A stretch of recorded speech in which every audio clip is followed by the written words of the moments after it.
1983 pada proyek yang pertama saya di Surabaya Delta Plaza. Tapi saya bergabung di PT Indonesia Pondasi Raya ini sejak tahun 2016.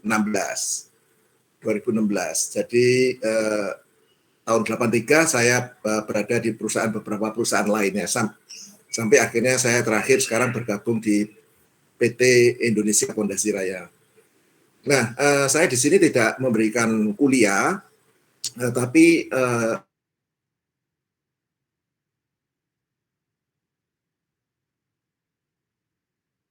ini saya peroleh atau selama dari tahun 83 sampai saat ini itu yang akan saya bagikan. Nah, untuk itu nanti kalau ada hal-hal yang di dalam slide saya ini yang menyangkut teori, biasanya saya skip nanti cepat gitu, supaya saya lebih ingin teman-teman mahasiswa ini tanya banyak ya, karena saya mengharapkan nanti kalau Anda lulus itu Anda tidak canggung terhadap pondasi dalam ini. Jadi Anda sudah punya bekal yang meskipun masih minim.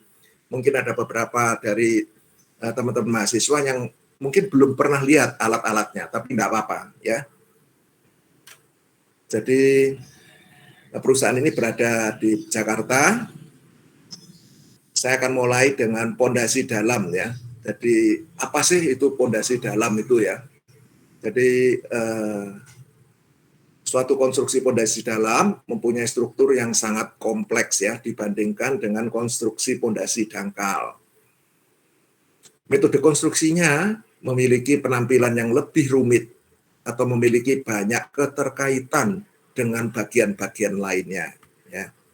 Nanti bisa kita lihat apa sih rumitnya dan apa keterkaitannya dengan bagian-bagian lain. Nah, oleh karena itu, para engineer harus memahami ya bagaimana agar para kontraktor dapat melaksanakan pekerjaan pemanjangan dengan baik. Nah, saya katakan di sini, saya garis bawahi, para engineer harus memahami. Anda bisa saja nanti setelah lulus, Anda bisa berada di satu konsultan perencana, di satu sisi ada yang berada di kontraktor, ya. Nah, jadi kedua-duanya tetap harus di dalam yang di konsultan harus memahami, artinya dalam menghitung pondasi dalam, tahu bahwa saya mendesain pondasi dalam ini karena ada alat yang bisa untuk masukkan tiang pancang, atau ada alat yang bisa membuat. Jadi ini sangat tergantung dari desain ya. Mungkin desain itu tergantung dari kondisi tanah, tergantung dari layoutnya tanah yang ada, jadi sehingga itu sangat mempengaruhi desain-desain Anda. Ini yang saya garis bawahi mengapa para engineer harus benar-benar memahami ya. Nah, definisi pondasi dalam. Jadi pondasi dalam itu pondasi yang didirikan pada permukaan tanah dengan kedalaman tertentu, di mana daya dukung dasar pondasi dipengaruhi oleh beban struktural dan kondisi permukaan tanah. Ini agak teoritis, saya tidak akan masuk ke situ ya. Jadi cuma saya jelaskan bahwa saya harapkan teman-teman mahasiswa sudah mengikuti kuliah mekanika tanah. Ya, jadi tahu apa yang saya paparkan di sini. Pondasi dalam biasanya dipasang pada kedalaman, pondasi dalam ya, artinya dipasang pada kedalaman lebih dari 3 meter di bawah elevasi permukaan tanah. Pondasi dalam dapat dijumpai dalam bentuk pondasi tiang pancang atau pondasi bore pile. Ya, ada dua ya, bisa tiang pancang atau bore pile. Nah, pondasi dalam dapat digunakan untuk mentransfer beban lapisan yang lebih dalam untuk mencapai kedalaman yang tertentu sampai didapat jenis tanah yang mendukung daya beban struktur bangunan sehingga jenis tanah yang tidak cocok di dekat permukaan tanah dapat dihindari. Jadi ini agak teoritis lagi ya. Jadi saya tidak berbicara tentang teoritis. Tapi yang perlu Anda ketahui bahwa pondasi dalam ini tidak harus tetap vertikal ya. Bisa juga miring. Ya, jadi pondasi tiang ini bisa miring maupun tiang bor. Jadi contohnya di mana sih kok ada pondasi yang miring ini? Kalau gedung-gedung biasanya saya lihatnya kok ya vertikal semua. Nah, miring ini terjadi misalkan pada struktur dermaga, ya. Jadi semua struktur dermaga itu dermaganya sendiri maupun breasting dolphin atau mooring dolphin untuk tambatan kapalnya itu senantiasa pondasi tiang pancangnya miring. Karena apa miring? Karena di dalam dermaga, konstruksi dermaga itu gaya horizontalnya besar sekali. Jadi pada waktu kapal mau sandar, itu kapal itu akan menghantam dermaga, ya, atau sehingga itu harus ditahan atau disanggah oleh satu kekuatan pondasi yaitu miring, ya tadi yang pondasi miring. Ya. Nah, saya lanjut untuk pondasi tiang pancang pada dasarnya sama dengan bore pile, hanya saja yang membedakan bahan dasarnya. Tiang pancang menggunakan beton jadi yang langsung ditancapkan langsung ke tanah dengan menggunakan mesin pancang. Nah, di sebelah kanan terlihat foto-foto mesin pancang. Ya, jadi tiang pancang ini keuntungannya adalah betonnya itu bisa dilihat hasilnya. Oh, ini betonnya baik atau enggak, artinya bisa dilihat kasat mata, ya. Tetapi di satu sisi juga punya hambatan, mobilisasi tiang pancang ini ke site juga harus diperhitungkan, ya toh. Karena panjang, ya toh. Ya kalau proyeknya itu dengan pabrik tiang pancangnya itu dekat, enggak masalah. Tetapi tiang pancang ini tidak harus beli di pabrik, ya. Kita juga bisa membuat sendiri. Jadi pada tahun 83 itu pertama kali saya bekerja pondasi ini di satu proyek di Surabaya Delta Plaza yang tadi saya katakan, itu tiang pancangnya saya buat sendiri. Karena dari konsultan perencana menghendaki tidak menghendaki sambungan. Jadi sambungan tiang pancang itu tidak dikehendaki. Jadi dia minta tiang itu utuh 20,5 meter disambung. Dipancang. Bayangkan kalau 20,5 meter kalau dibuat di pabrik ngangkutnya gimana ya? Jadi agak repot ya, mesti memerlukan alat angkut khusus. Itu pun ada ya. Tetapi jatuhnya akan mahal sekali ya untuk mobilisasinya. Makanya lalu dibuat di lapangan. Itu dari pondasi tiang pancang. Lalu jenis-jenis alat pancangnya apa? Di samping dari gambar ini terlihat adanya crane, ada crane itu crane pancang, ya toh. Lalu terlihat yang batang vertikalnya ini batang vertikal ini adalah leader, ya di mana ini adalah hammernya, penumbuknya, ya. Jadi ini tadi crane-nya, ini crane pancangnya itu ini, ya. Nah, semua ini yang harus tadi saya katakan rumit itu, ini salah satu kerumitan. Ya toh? Salah satu kerumitan yang pertama. Jadi Anda mendesain misalkan di satu lahan, ternyata untuk masukkan alat ini aksesnya tidak ada. Jadi Anda tidak mungkin desain pondasi dalam. Ya toh? Jadi tidak bisa nih pondasi dangkal, harus pondasi dalam. Nah, Anda harus memikirkan access route-nya. Bagaimana bisa alat pancang ini sampai ke site. Nah, ini yang harus diperhitungkan. Jadi kadang-kala sudah ada jalan, tapi jalannya bukan untuk kelas berat. Karena jembatan-jembatannya semua tidak cukup kapasitasnya. Nah, ini harus Anda perhitungkan. Pernah saya lakukan dalam hal ini melakukan perkuatan di jembatan itu dulu, temporary ya artinya ya, yang akan saya lalui. Ini khususnya di daerah-daerah ya. Misalkan waktu itu saya melakukan pemancangan di daerah NTB, karena sana aksesnya itu tidak memadai ya, kapasitasnya dari desain jalannya maupun jembatannya. Jadi ini harus diperhitungkan semua. Makanya untuk melaksanakan pondasi dalam ini kita benar-benar harus melakukan survei terlebih dahulu. terhadap lokasi site yang akan kita kerjakan. Nah, di sini jenis-jenis alat pancang. Ini alat penumbuknya saja ya. Jadi ada yang sebelah kiri itu ada drop hammer, single. Ini yang lama-lama ya. Artinya tahun yang lalu. Jadi yang paling sederhana itu drop hammer, cuma dijatuhkan biasa dengan alat yang sederhana ya. Jarang. Tapi di pedalaman yang dimana crane pancang itu tidak bisa masuk, di hutan-hutan itu masih digunakan drop hammer ya, gunakan drop hammer dikombinasi dengan mesin tarik ya, mesin winch ya untuk menarik hammernya. Lalu ada single acting steam hammer ya, jadi ada masih steam hammer ya, jadi pakai uap ya gitu ya. Lalu ada differential acting hammer, kemudian yang sudah agak baru ini hydraulic hammer ya, ini sudah baru. Lalu ada diesel hammer, itu juga baru ya, sudah tidak menggunakan steam lagi tapi menggunakan bahan bakar solar ya. Lalu juga ada vibro hammer ya, jadi digetar. Nah ini biasanya untuk konstruksi dinding penahan tanah, artinya sheet pile ya, jadi biasanya konkret, bisa dari konkret, bisa dari steel ya, steel sheet pile atau konkret sheet pile ya, ini biasanya untuk dinding penahan tanah.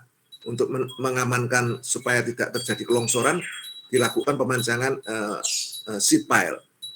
Nah, lalu ada ekstraktor, ya, ada hydraulic jack piling system. Jadi ini yang mungkin sekarang ada banyak ya. Jadi ditekan, jadi tidak berisik, jadi ditekan gitu aja. Dan ada water jetting segala ya. Jadi kalau misalkan mancang di tanahnya yang sulit, tanah berpasir, jadi sehingga sulit menembusnya.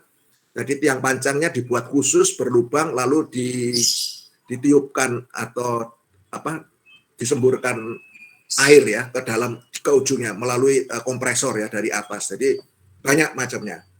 Nah, saya hanya fokus di salah satu ya, karena waktunya pendek, jadi tidak mungkin saya menjelaskan seluruh tipe itu. Jadi nanti saya ambil beberapa yang umum, yang banyak ditemui nanti di lapangan ya. Tetapi sebelumnya itu perlu diperhatikan dulu dalam pemilihan alat pancang ini ya. Jadi pemilihan jenis alat pancang yang tepat diperlukan agar tiang tidak rusak akibat pemancangan. Tiang pancang beton kemungkinan akan hancur akibat kompresi dan pukulan hammer atau tarik akibat stress wave yang terpantul dari ujung tiang. Ya. Kerusakan akibat compressive stress biasanya terjadi pada kepala tiang yang dipukul hammer. Jadi di kepalanya ya, di atas ya. Jadi yang dipukuli itu jadi ya supaya masuk itu. Nah, tensile crack kemungkinan dapat terjadi pada tiap tempat sepanjang kedalaman tiang. Ya ini kalau terjadi tarik ya, terjadi tarik atau biasanya bisa saja ya. Kehilangan energi menjadi besar jika hammer yang digunakan terlalu kecil ya, terlalu ringan. Bagian terbesar dari energi setelah tumbukan hilang oleh temporary compression. Ya, hammer yang ringan membutuhkan jumlah pukulan yang jauh lebih banyak dibandingkan dengan hammer yang berat, sehingga kemungkinan pecah pada kepala tiang itu menjadi lebih besar. Lalu penggunaan hammer yang berat dengan jarak tumbuk atau tinggi jatuh kecil sehingga efektif mengurangi stres pada tiang, sehingga dapat menghindari tiang pancang dari keretakan. Nah, semua yang saya jelaskan ini ditemui ada karakternya pada alat-alat pancang.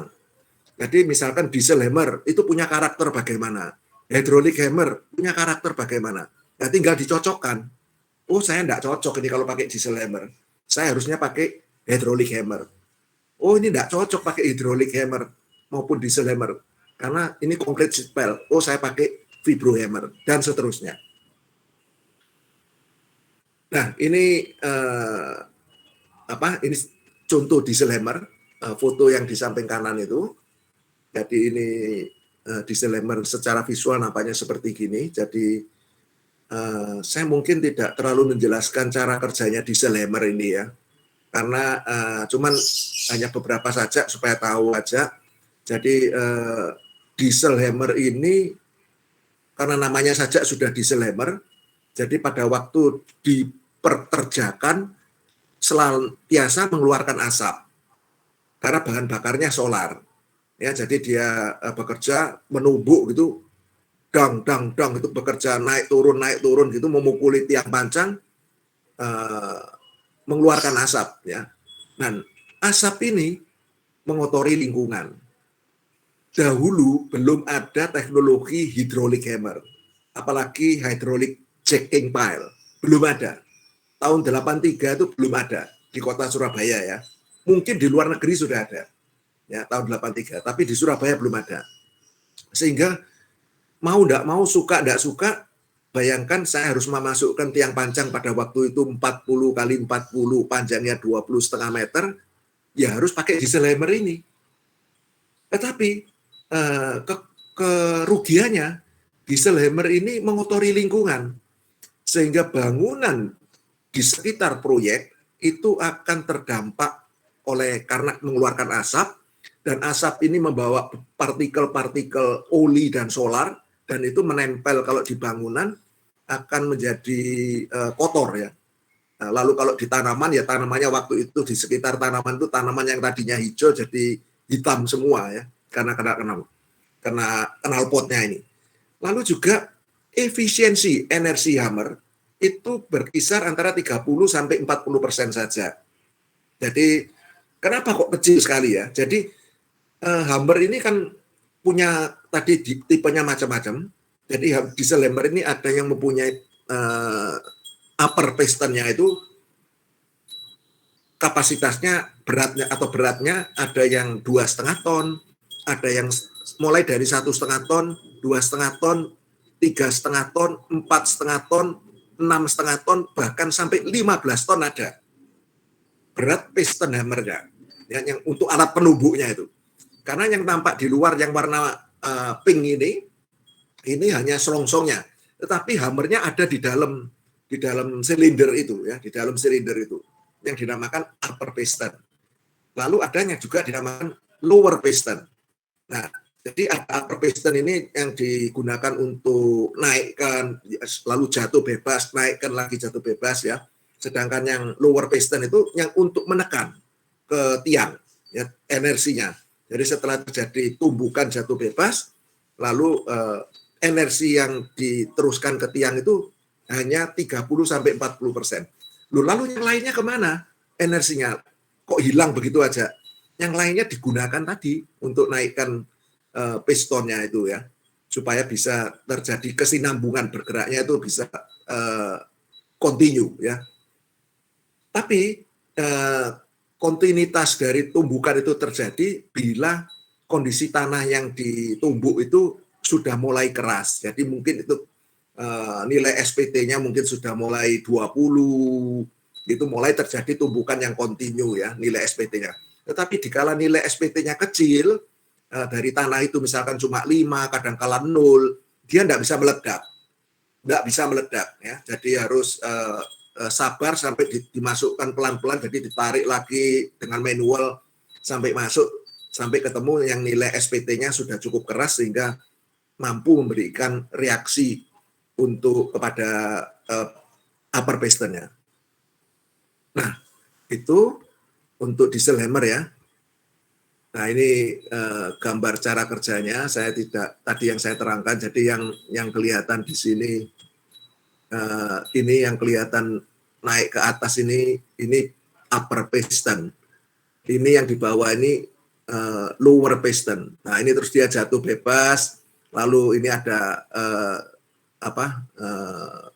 partikel solar yang masuk ke sini, karena ini silindernya, ini ada ring piston segala, karena seperti motor ya, jadi kerjanya itu.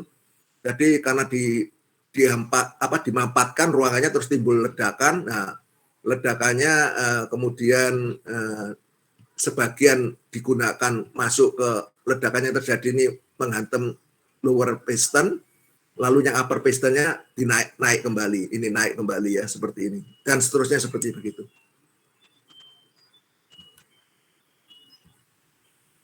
Nah, ini yang saya katakan tadi. Jadi bayangkan seperti ini di Banten waktu di posko Krakatau ya, saya mancang 1, 2, 3, 4, 5 ya, bersamaan. Wah, ini mengotori lingkungan banget ya. Bayangkan terjadi ledakan seperti dalam masukkan tiang pancangnya ini, diesel hammer ini meledak.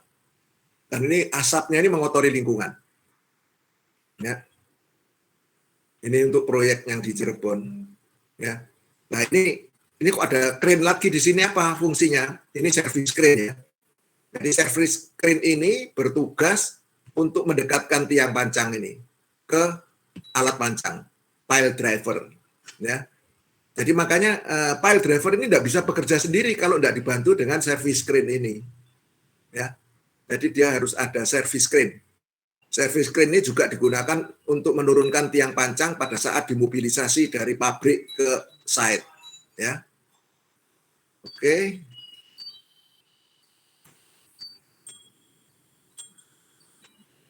Nah, lalu keluar generasi yang kedua, yaitu saya katakan ini istilah saya saja, generasi kedua ini di Surabaya ya. Jadi setelah dulu sekali Surabaya sebelum ada diesel hammer itu pakai drop hammer. Kemudian maju lagi karena sudah ada diesel hammer, pakai diesel hammer, drop hammernya ditinggal. Karena drop hammer itu hammer yang bisa dibuat numbuk itu cuma maksimum beratnya 1,5 ton. Lebih tidak kuat kalau drop hammer ya, tidak kuat ya, alatnya tidak kuat ngangkat.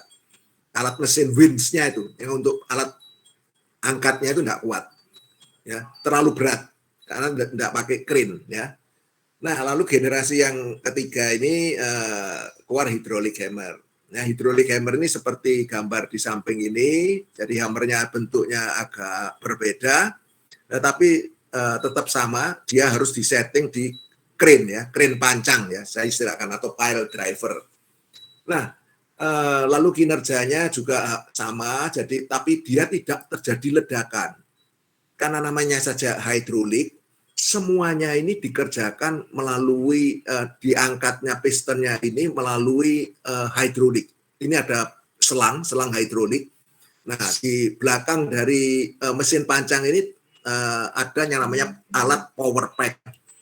Power pack itu jadi alat untuk hidroliknya ya, untuk menaikkan dan memukul ya hidroliknya. Nah, dengan alat ini kita bisa mengatur jumlah pukulan kita bisa mengatur tinggi jatuh kita, semua bisa diatur. Sedangkan tadi diesel hammer tidak bisa. Diesel hammer hanya tinggi jatuhnya piston itu, hammer itu tergantung dari perlawanan tanah. Kalau tanahnya sudah mulai keras, dia bisa tinggi. Lonjakannya itu bisa tinggi, loncatannya pistonnya itu. Sedangkan kalau hydraulic hammer, kita bisa ngatur. Jumlah pukulannya bisa kita atur. Jadi misalkan, saya mau tinggi jatuhnya 50 cm aja dah. Tapi jumlah pukulannya per menit, saya minta 30 pukulan. Ya, atau mungkin saya mau tinggi jatuhnya 80 cm. Tapi jumlah pukulannya saya kurangi, 20 pukulan per menit. Nah, ini bisa diatur. Kenapa? Nah, keuntungannya menggunakan hydraulic hammer ini, tinggi jatuh dapat diatur sesuai dengan keinginan, getaran yang ditimbulkan lebih kecil dibandingkan dengan diesel hammer. Karena bisa diatur. Ya, ini pernah langsung saya kombinasi dengan pengalaman saya, ya, supaya ada nyata. Jadi saya pakai hydraulic hammer di Surabaya ini tahun 94. Di proyek yang pertama kali di Jalan Tunjungan. Hotelnya saat ini sudah operasi atau belum, saya kurang tahu. Jadi kalau Jalan Tunjungan itu satu arah, di sebelah kanan di dekat jembatan penyeberangan toko. Jadi menyeberangnya Siola, ya. Nah, di situ saya awalnya di dalam speknya, di dalam dokumen tender harus menggunakan diesel hammer. Ya, pada saat tender itu speknya mengatakan harus pakai diesel hammer. Tapi waktu tender saya mengajukan 2 tipe, diesel hammer dan hydraulic hammer. Alasan saya, kenapa? Karena di sekitar proyek situ ada 2 sekolah yang tidak bisa ditutup pada saat pelaksanaan proyek, yaitu ada 2 SMP ya di sekitar itu. Nah, dengan alasan tersebut, saya lebih merekomendasi hydraulic hammer karena tingkat kebisingannya lebih rendah. Karena tidak terjadi, kenapa lebih rendah? Karena tidak terjadi ledakan. Karena ledakan itu kan bisa mengeluarkan suara ya, membisingkan. Kedua, dengan hydraulic hammer karena itu padat di kawasan perumahan dan pertokoan yang padat, ya toh, supaya tidak mengotori lingkungan asapnya ini. Nah, yang ketiga, karena saya tidak ingin terjadi kerusakan di bangunan sekitarnya, makanya getaran ini saya minimize dengan tinggi jatuhnya saya tinggikan dan jumlah pukulan per menitnya saya rendahkan supaya tidak terjadi resonansi getaran. Nah, yang merusak lingkungan itu getaran itu yang merusak karena terjadinya resonansi getaran. Nah, lalu efisiensi energi hammernya karena menggunakan hidrolik ini dia tinggi sekali. Kalau tadi diesel hammer 30-40%, ini 60-80% bisaan. Ya kalau energinya, efisiensi energi hammernya. Ya, saya lanjut.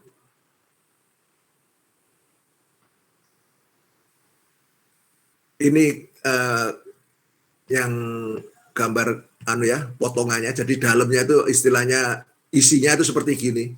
Jadi ini hammernya itu ini ya, yang bisa beratnya 3, 5, 7, 14 ton itu ini hammernya. Lalu ini ada cushion-nya, pile-nya ada pile switch-nya, dan ini anvil-nya segala ya. Dan ini ada untuk hidroliknya alatnya ya. Ini ada selang hidroliknya. Jadi seperti ini ya alatnya. Ini gambarnya nampak ya? Nampak Pak Gunawan ya? Teman-teman nampak ya gambar saya ini? Kelihatan Pak. Oke. Ya. Jelas Pak. Kalau suara saya dan gambar enggak keluar, diberitahu ya. Saya enggak tahu soalnya nanti saya ngomong terus atau enggak ada anunya. Ya. Saya lanjut. Nah, ini proyek-proyek yang menggunakan hydraulic hammer ya. Jadi kelihatan gitu ya. Jadi ini hydraulic hammernya yang di setting di crane pancang ya, setting crane pancang. Nah, ini yang perlu diperhatikan di dalam pekerjaan pemancangan itu senantiasa harus dimulai dari yang paling berbatasan dengan gedung-gedung ya. Lalu mengarah keluar searah dengan proyek ya, supaya nanti jalannya karena kalau sampai muncul seperti begini, tiangnya ini memang disetting muncul begini ya, tingginya kan sama semua ini. Ini nanti kalau kita salah mancang, kita tidak bisa kembali loh, karena crane ini karena pendek dengan crawler dengan roda besi seperti ini, crane ini tidak bisa kalau ini kita salah mancang. Misalkan ada titik di sini, waduh, titik ini ketinggalan, harusnya ada. Tidak bisa dia kembali ke sini lagi karena terhalang, kecuali kalau dipotongi semua ini.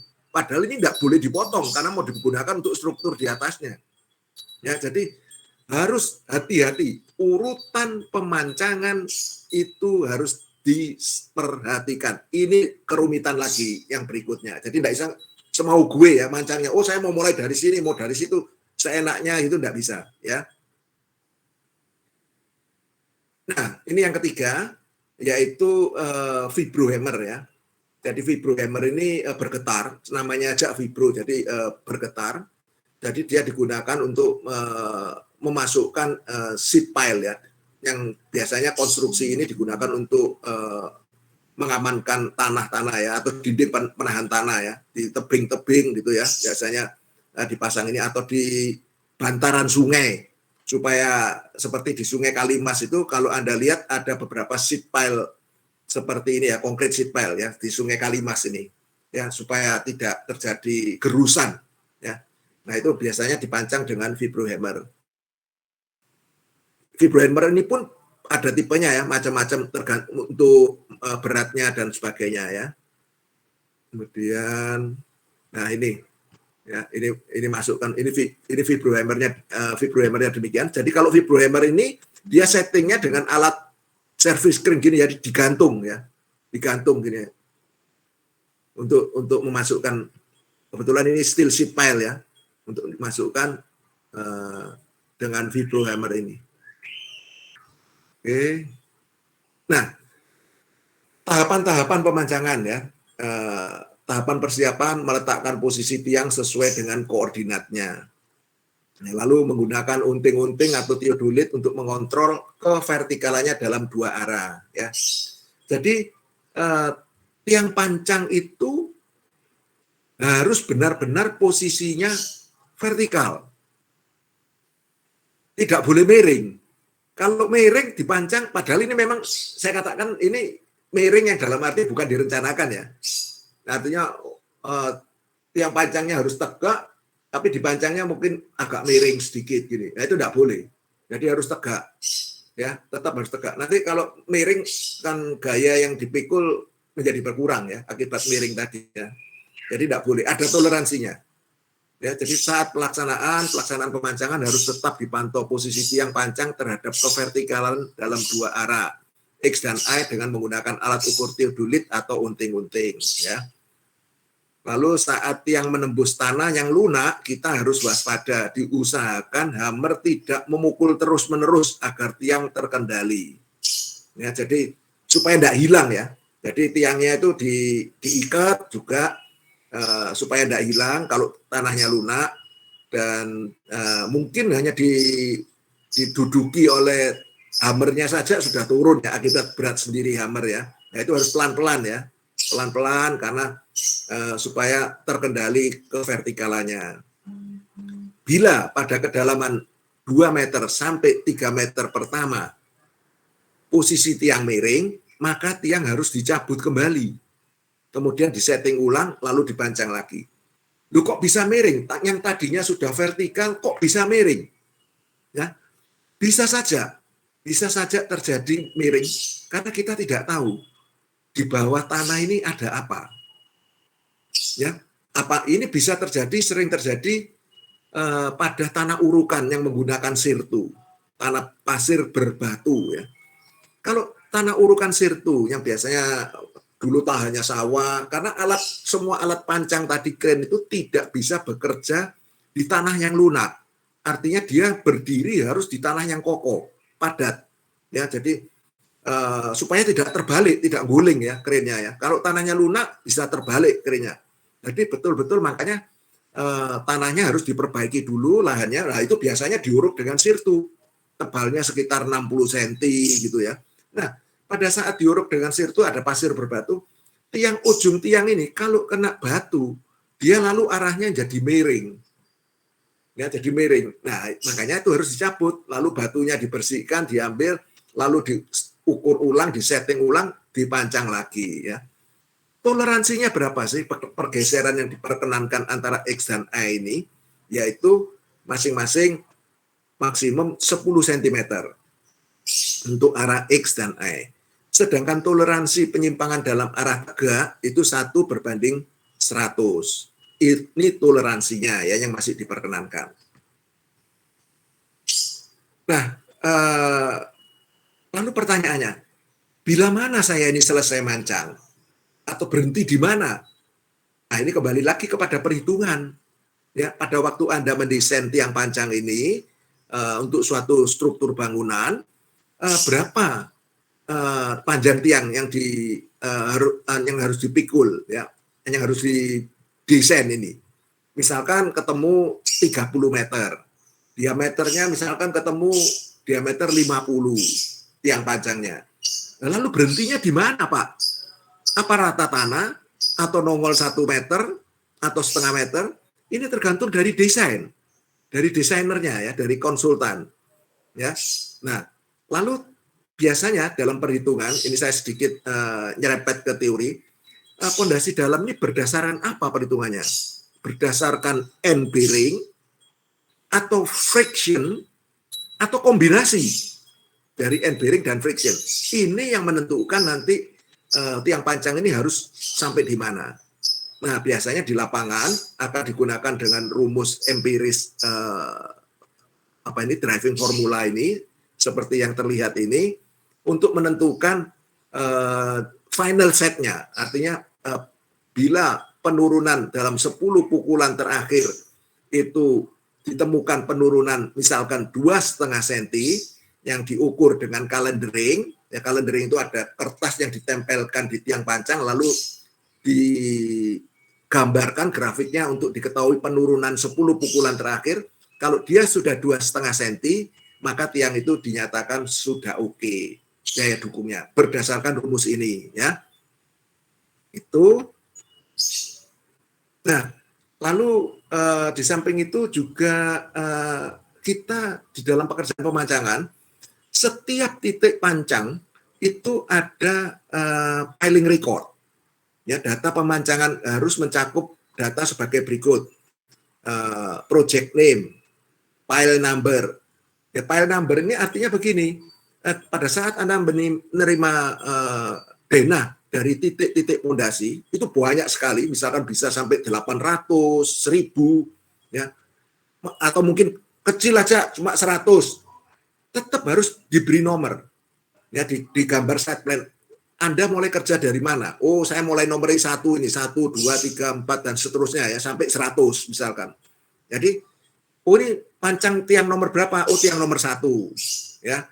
Lalu driving date-nya, ya, jadi tanggal berapa? Cuacanya bagaimana? Apakah hujan atau cuaca terik matahari, ya toh? Lalu set rebound yang tadi saya katakan final set itu pada 10 pukulan terakhir itu harus juga dicatat, ya toh? Lalu penetration from ground level. Jadi posisi kepala tiangnya ini di mana?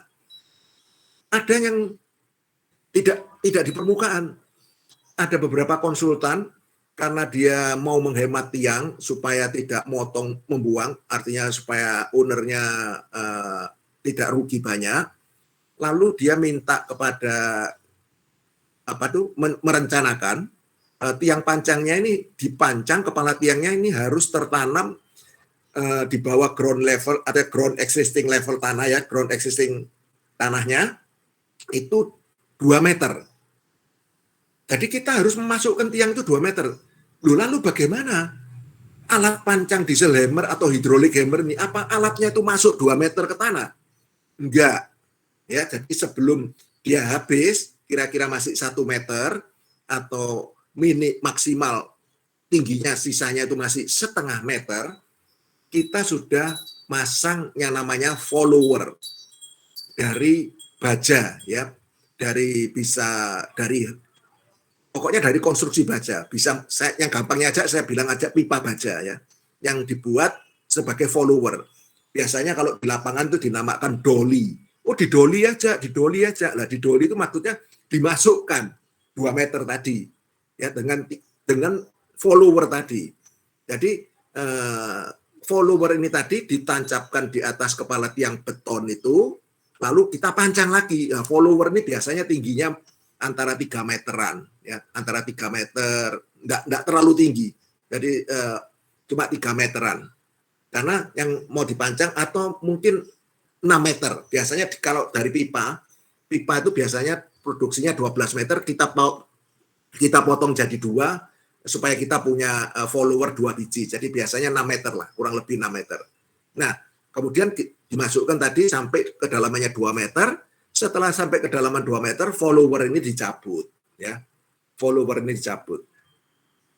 Itu yang tadi dikatakan berapa ground levelnya itu harus tahu, ya. Lalu panjang tiang. Panjang tiang itu tadi misalkan tadi kalau dikatakan 30 meter, 30 meternya terdiri dari berapa segmen? Bisa 3 segmen, 10 meter, 10 meter, 10 meter. Yang terdiri dari lower, middle, upper, misalkan, ya toh.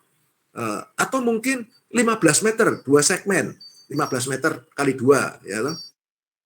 Jadi lower dan upper. Jadi kalau saya katakan tadi lower, itu yang ujungnya bentuknya seperti pensil, yang lancip. Lalu di atasnya ada joint plate untuk menyambung tiang yang di atasnya. Ada joint plate-nya. yang panjang yang lower ini ya. Tadi kalau 15 meter pertama itu ada joint plate-nya. Lalu disambung kalau 2 segmen 15 meter berikutnya ketemu upper. Upper ini terdiri dari ada joint plate yang di bagian bawahnya yang nanti disambungkan ke lower, dan atasnya sudah tidak ada joint plate-nya lagi, bentuknya sudah konkret ya. Jadi kepala tiangnya itu sudah konkret. Tetapi kalau tadi saya katakan 30 meter itu terdiri dari 10 meter 3 kali, ada middle. Nah, middle ini, tiang middle ini terdiri joint plate. Ya, jadi karena middle namanya. Jadi joint plate yang dilas dengan lower, dan nantinya disambung lagi joint plate-nya dengan yang upper ya. Nah, itu yang perlu diperhatikan. Nah, yang perlu diperhatikan lagi juga pengelasan. Tadi ini kan ada number of joint yang digunakan ya toh. Tadi tipe hammer juga harus disebutkan, number of joint. Jadi kalau saya tadi pakai 3 segmen berarti ada 2 sambungan. 2 sambungan ya toh. Kalau saya pakai 2 segmen berarti ada 1 sambungan ya. Ini disebutkan di number of joint-nya itu ya. Lalu juga ini yang perlu diperhatikan di dalam menyambung ini, pengelasan harus penuh ya, penuh dalam arti kalau tiang itu diameter 50, dia harus dilas keliling, bukan lalu cuma dilas 5 cm nanti loncat lagi 5 cm, tidak dilas 5 cm di artinya tidak boleh ya. Jadi lasnya harus penuh dan harus sesuai dengan perhitungan lasnya cembung ya, sampai cembung, tidak boleh cekung ya. Ini saya punya pengalaman pada waktu saya melakukan pemancangan di laut, karena di laut ini keterkaitannya itu sangat banyak lagi, lebih banyak lagi. Ketambahan keterkaitannya dengan cuaca dan gelombang. Ya. Jadi waktu itu saya mancang di Timor, ya. Waktu itu ya sekarang Timor Leste ya. Jadi waktu itu Timor yang masih masuk di Indonesia ya, tahun 94 akhir ya, 95 awal ya. Saya berada di Timor Leste, jadi masih masuk Indonesia, belum di luar negeri. Waktu itu dermaganya hancur karena gempa, sehingga dibangun dermaga baru. Nah, waktu saya sedang memancang lower selesai, lowernya sudah selesai saya pancang, kemudian saya harus mancang yang upper, saya melakukan pengelasan. Jadi kalau mancang di laut, itu kondisi lautnya harus tenang, tidak boleh bergelombang, karena tidak bisa kalau bergelombang. Harus tenang ya lautnya. Nah, pada saat saya melakukan pengelasan sampai selesai, pengelasan selesai, mau saya lanjut pemancangannya terjadi gelombang. Ya, gelombang bukan gelombang besar bagaimana, riak tuh. Nah, mengalun-ngalun. Saya tidak bisa mancang. Kalau saya maksa mancang, tiangnya akan patah karena hammernya sudah setting di kepala tiang yang atas. Lalu bagaimana? Saya harus ngangkat diesel hammernya atau hammernya ya. Saya waktu itu menggunakan hydraulic hammer. Ya, saya harus angkat. Lalu ponton saya atau tongkang saya harus mundur. Lalu tiang yang 15 meter, karena panjangnya 30 meter, tiang yang 15 meter ini berdiri bebas, belum dipancang, tapi sudah selesai dilas. Anda bisa bayangkan kalau pengelasan saya tidak betul. Ada gelombang. Tiang yang di bawah kan kena goyang-goyang gitu ya. Kan bebas, kejepit tanah, bebas. Wah, kalau pengelasannya tidak benar, patah itu ya. Sekali lagi, sebagai alumni Petra, nantinya mungkin ada yang jadi kontraktor atau mungkin ada yang jadi bos ya, jangan mencuri pekerjaan pengelasan. Mungkin orang yang dicuri itu tidak tahu karena sudah masuk dalam tanah. Tapi mata Tuhan tetap tahu kalau Anda mencuri. Ya, dan itu kalau mencelakakan orang, wah, dosanya berat loh untuk Anda ya. Kalau sampai terjadi korban. Saya selalu mengatakan kepada semua, karena saya sering waktu itu diminta sama Bu Ratna, tolong Pak Budiono diberi pengalamannya Pak Budiono yang menyangkut rohani dalam pekerjaannya di lapangan. Ya saya katakan ini, saya di dalam melaksanakan pekerjaan ini bagian dari ibadah saya yang saya persembahkan kepada Tuhan sebagai kurban, dan saya tidak akan memberikan kurban saya ini kurban yang tidak bagus ya, artinya yang cacat, itu saya tidak mau, karena untuk Tuhan. Itu aja bagian. Saya masih ingat pesannya Bu Ratna kepada saya, tolong mahasiswa Petra diberitahu supaya mahasiswa Petra ini tetap, karena dia beruntung bisa kuliah di satu perguruan tinggi Kristen, dan saya juga menanamkan nilai-nilai Kristiani pada Anda semua ya. Oke, ini sudah selesai untuk mancangnya. Nanti pertanyaannya terakhir saja ya. Saya langsung ke bore pile aja, karena nanti saya beri waktu 20 menit untuk pertanyaan. Saya masuk ke bore pile. Jadi pondasi bore pile adalah bentuk pondasi dalam yang dibangun di dalam permukaan tanah. Ya, pondasi ditempatkan sampai kedalaman yang dibutuhkan dengan cara membuat lubang dengan sistem pengeboran atau pengerukan tanah. Setelah kedalaman sudah didapatkan, kemudian pondasi pile dilakukan beton bertulang terhadap lubang yang sudah dibor. Sistem pengeboran dapat dilakukan dalam berbagai jenis, baik sistem manual maupun sistem hidrolik. Besar diameter dan kedalaman galian dan juga sistem penulangan beton bertulang didesain berdasarkan daya dukung tanah dan beban yang akan dipikul. Fungsional pondasi ini juga hampir sama pondasi pile, artinya dengan pondasi tiang ya, yang mana juga ditujukan untuk menahan beban struktur melawan gaya angkat dan juga membantu struktur dalam melawan kekuatan gaya lateral dan gaya guling ya, jadi gaya gempa dan sebagainya. Nah, jadi kalau tadi tiang pancang itu, pekerjaan pemancangan itu saya katakan tidak terlalu rumit, meskipun sudah dikatakan banyak keterkaitan ya, tapi ini lebih rumit lagi ya pondasi bor ini ya.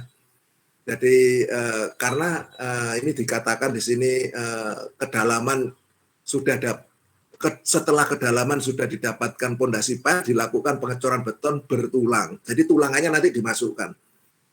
Karena begini, untuk pondasi bor pile ini punya keuntungan.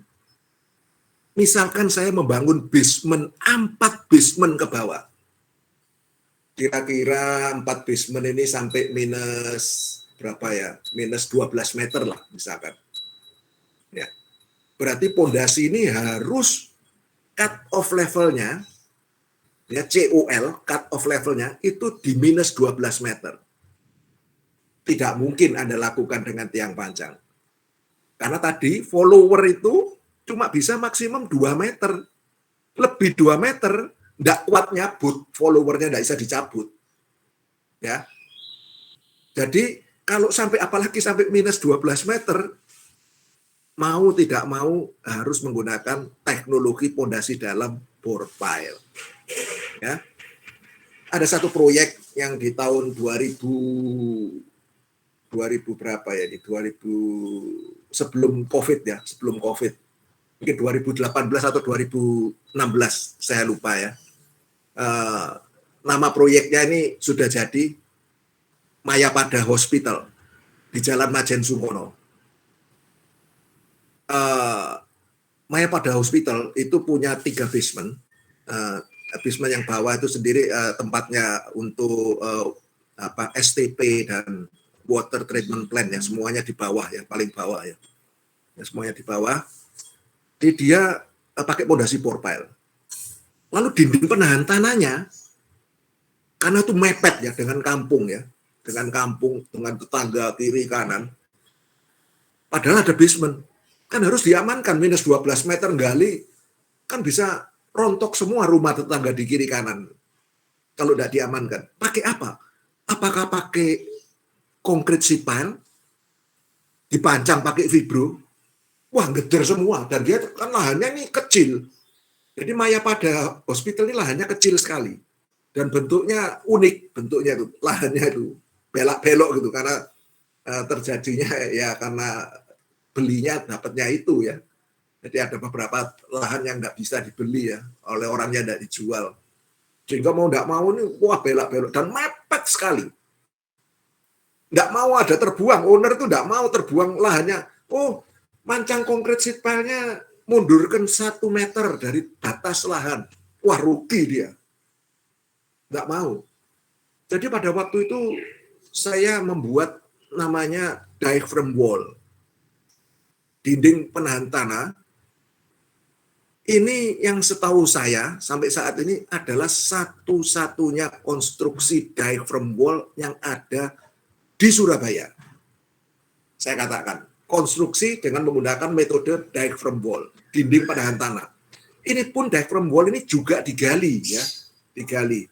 Cuma sayang di sini saya tidak akan menjelaskan, tetapi di company profile Indopura ada ya. Jadi itu diaphragm wall itu ada segmen-segmennya gitu. Jadi nanti terlalu lama nanti saja. Cuma saya ini mengatakan bahwa pekerjaan bore pile ini termasuk pekerjaan diaphragm wall, dinding penahan tanah. Jadi kalau tadi di tiang pancang itu dinding penahan tanahnya itu diakomodir oleh konstruksi sheet pile, bisa konkret, bisa steel.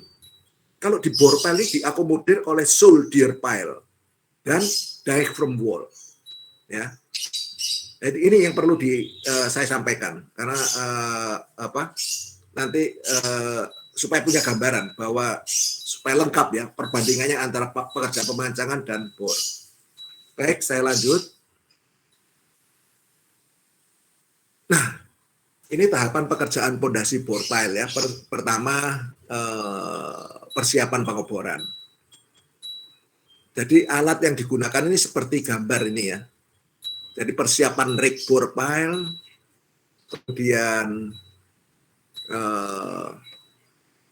penataan akses dan lokasi pengeboran, dan penempatan peralatan bore pile. Kalau jalannya semua, saya rasa semua sama ya. Jadi harus tahu dulu, survei dulu, apakah lokasi proyek ini bisa dimasuki dengan alat-alat berat, ya. Nah, ini kelihatan di gambar ini ada yang namanya mata untuk pengeboran awal itu digunakan yang namanya auger ya, ya ini ya auger ya, mungkin ya, ini mungkin.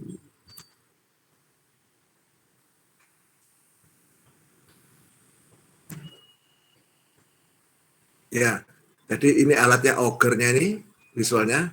Jadi kalau pengeboran, nah awal pengeboran kita tentukan koordinatnya ya. Jadi koordinat dari titik bor itu ditentukan ya. Biasanya ya bisa dengan teodolit, tapi sekarang lebih mengarah kepada total station ya. Karena saya agak mundur sedikit, saya lupa ya. Tadi kan ada diterangkan pada untuk menentukan levelnya ya, posisi-posisinya. Lalu kalau tiang group pile itu saya lupa menerangkan kalau ada heave ya. Jadi kalau Anda mancang, ini saya agak mundur, ada kelupaan. Kalau Anda mancang itu berupa group pile itu jarak titik-titik pancangnya itu 3D, banyak ya, misalkan sampai 200 titik ya. Ini kemungkinan untuk tiang ini uplift, ngangkat, itu besar sekali. Nah, untuk itu Anda harus melakukan pukul ulang. Ya, dipukul ulang, masuk lagi sampai di titik yang sebenarnya. Makanya tadi urutan pemancangan itu penting. Nanti di dalam sesuai dengan arahan dari konsultan syarat-syarat pelaksanaannya, itu setiap berapa jumlah titik kita harus ngecek elevasinya itu, kepala tiangnya itu, ngangkat atau enggak. ya. Kalau ngangkat harus dimasukkan kembali, ya. Nah, bedanya dengan borpel ini gift ini tidak terjadi karena tanahnya dibuang, dilubangi. Sedangkan kalau pekerjaan pemancangan itu tanahnya tidak dibuang, dipancang, jadi tanahnya dimasuki tiang pancang. Ya. Jadi koordinatnya titik-titik ini penting ya, tadi ditentukan dengan total station itu ya, supaya tahu ya, lebih gampang sekarang programnya itu maju sekali ya, jadi alat ilmu ukur tanah ini sudah sangat maju sehingga kalau kita pendataannya dari awal benar, mencari kembali yang sudah tidak terlihat pun itu bisa tepat sekali ya, dengan koordinat asalkan benchmarknya itu tidak berubah ya. Jadi yang acuan titik benchmark dan reference point-nya itu kita punya beberapa acuan di lapangan itu tidak berubah. Koordinatnya pasti akan ditemukan dengan alat total station ya. Ini penting. Makanya biasanya teman-teman mahasiswa ini pada saat praktikum ukur tanah itu dianggap remeh ya. Ada yang main-main, saya lihat kadang-kadang dulu sebelum COVID itu yang di jalan itu ada yang melakukan praktikum itu mungkin 2 orang, karena yang satu megang bak ukur, yang satu ngiker, yang lainnya mungkin main HP atau apa. Padahal kegunaannya di sini ya. Kalau Anda nanti baru tahu rasanya, waduh, aku dulu kok enggak sampai cermat begitu ya. Ya, ini pengeboran menggunakan auger tadi ini untuk yang pertama, ya, menggunakan auger sampai dengan elevasi muka air tanah, ya. Nah, ini ya, jadi penggunaan auger ya. Ini kelihatan ya di gambar ya, augernya. Nah, di situ kelihatan itu alat bornya. Ini saya menggunakan alat bor yang hidrolik ya. Nah, kemudian setelah dibor, kira-kira tadi sampai permukaan air tanah, ya kira-kira 3 meter atau kalau air tanahnya rendah mungkin 1 meter ya harus sampai 3 meter kurang lebih, baru kita melakukan pemasangan casing sementara dibantu oleh service crane. Nah, pada saat masang casing yang ini harus vertikal, ya betul-betul vertikal. Nah, caranya karena casing ini terbuat dari baja, ya, jadi kita untuk mengecek verticality-nya itu biasanya asisten operator ini memberikan arahan kepada operator terjadinya kemiringan casing ini. Kita gunakan water pass ya, yang ada magnetnya itu ditempelkan plug gitu ya, tempelkan ke casingnya. Jadi kalau sudah vertikal ya sudah terus dimasukkan terus ya, dimasukkan terus. Kalau tanahnya keras, tidak lunak, biasanya kalau tanahnya keras diputar casing ini. Nah, cukup dijatuhkan bebas ya. Temporary casing berfungsi sebagai penahan tanah yang bersifat lepas yang mengakibatkan kelongsoran pada lubang borpel. Biasanya itu di tanah permukaan. Ya. Kalau Anda lihat data boring, itu biasanya nilai NSPT-nya itu kadang-kala sampai 10 meter itu masih 0, ya masih 0. Kadang-kala baru muncul di kedalaman 1 meter baru 1, kadang-kala ya biasanya itu. Casing ini bisa bervariasi, bisa mulai dari 6 meter sampai 12 meter. Ya, temporary casing. Ini temporary casing ini ada 2. Ada single casing, ada double wall casing. Ya, jadi ada 2 macam. Nah, nanti mungkin saya jelaskan sekarang aja, saya khawatir lupa.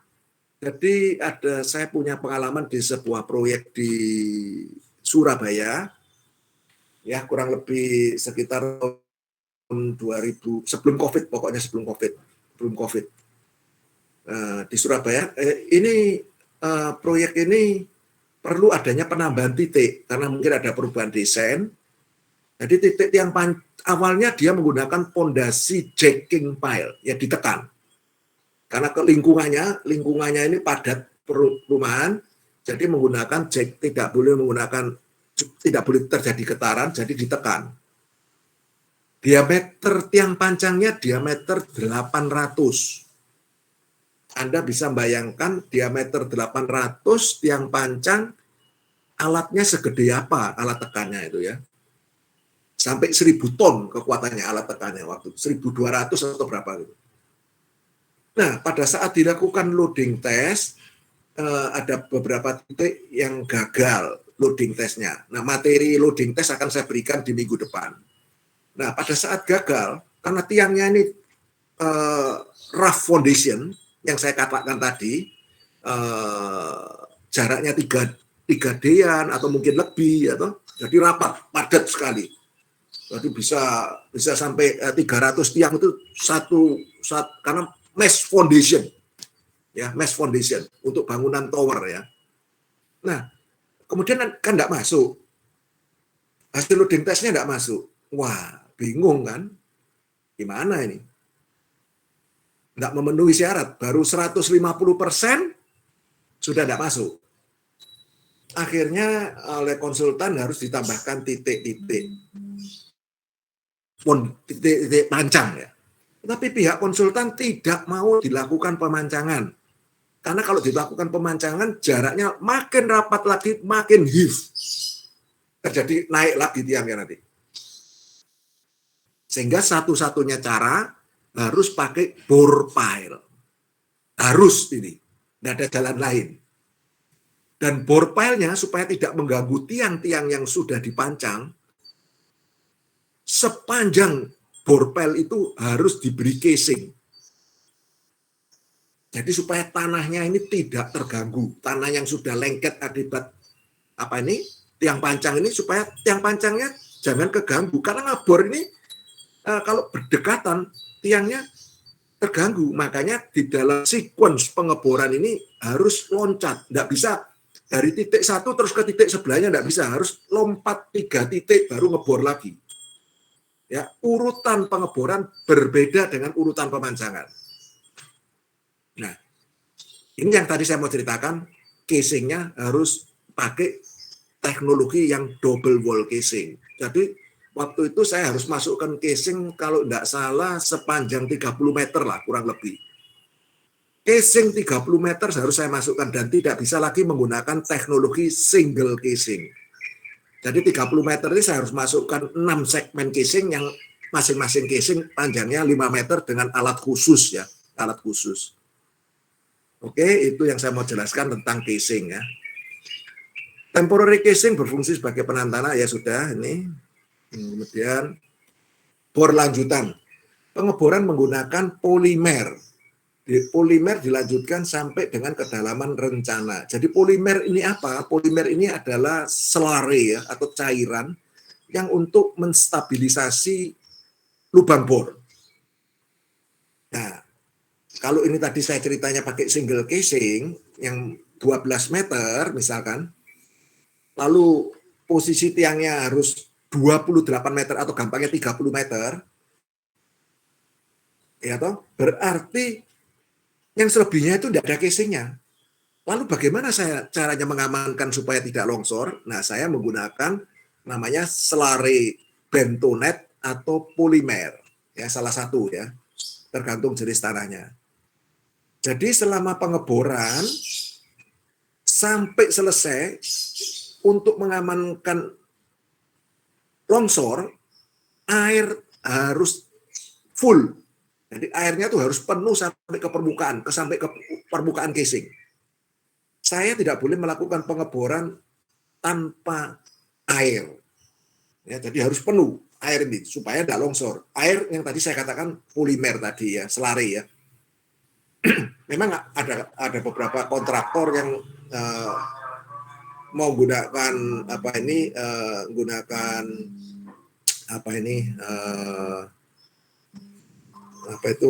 air. Jadi untuk penahannya itu pakai air ya.